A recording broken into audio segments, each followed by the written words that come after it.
లక్ష్మి గురించి ఇంట్లో అందరికీ బాగా తెలుసు. తను చిన్న పొరపాటు కూడా చేయదు.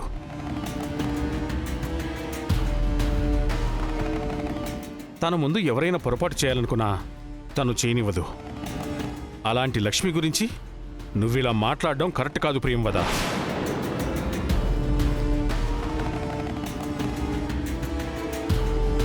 అవును ప్రియంవద, అన్నయ్య చెప్పింది అక్షరాల నిజం. ఈ మహానటి గురించి మనందరికీ తెలిసింది వేరు, తెలియాల్సింది వేరు. ఈవిడ గారు మీ అందర్నీ అలా నమ్మించింది కాబట్టే ఈరోజు నా మాటలు మీలో ఒక్కరికి కూడా బుర్రకెక్కట్లేదు.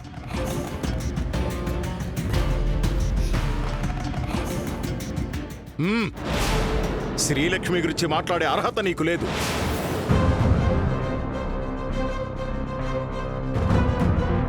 కుదిరితే శ్రీలక్ష్మి గురించి మాట్లాడకుండా కుదురుగా ఉండు.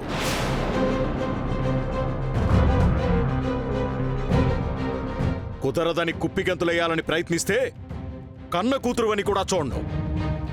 అదే మాట, అదే టోన్లో, అదే కోపంతో ఈ వీడియో చూసి చెప్పండి నాన్న.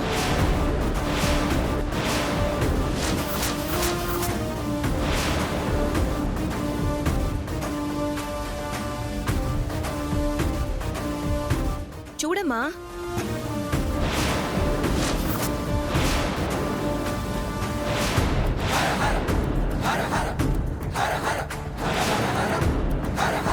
అన్నయ్య చూడు, వదినా చూడు.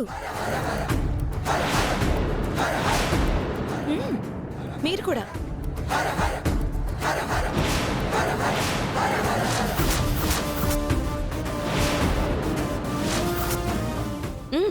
చూడండి.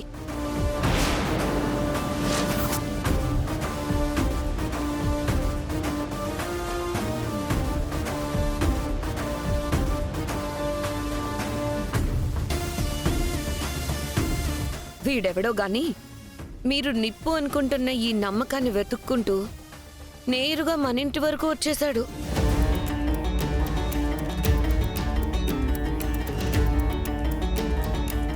పోనీ పెళ్లికానమ్మాయి కొత్తగా కాలేజీలో చేరింది, ఎవరినైనా ప్రేమించింది అని అనుకుందాం అనుకుంటే ఈవిడి గారు అలా కూడా కాదు.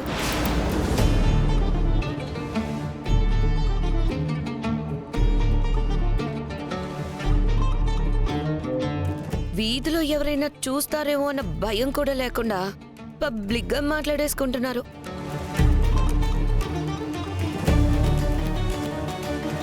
తను ఏ చిన్న పని చేసినా కూడా అందరికీ చెప్పే చేస్తుందని చెప్తారు కదా నాన్న.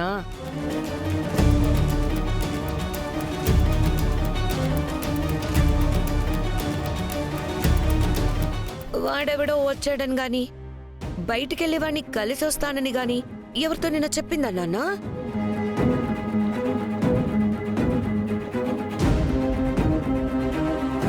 రై మాడి, కనీసం నీతో అయినా చెప్పిందా?